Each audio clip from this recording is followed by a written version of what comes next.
இன்றைக்கி நம்ம பார்க்குறது பார்த்திங்கன்னா வாஸ்து பிளான்ட். வாஸ்துன்னு பார்த்திங்கன்னா பன்னீர் புஷ்பம்னு சொல்லுவாங்க. பாருங்களேன், பூ இருக்கு பாருங்கள். இது பார்த்திங்கன்னா ஈவினிங்கில் மல்லிகைப்பூ மாதிரி தான் மலர ஆரம்பிக்கும். பயங்கரமான வாசம் வரும்.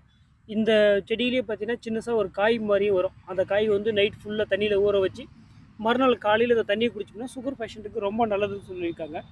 இது பன்னீர் புஷ்பம் எந்த அளவுக்கு நமக்கு உண்மையானது அப்படின்ட்டு பார்த்தீங்கன்னா நெட்லேயே நீங்கள் சர்ச் பண்ணலையா, யூடியூப்ல பாருங்கள்.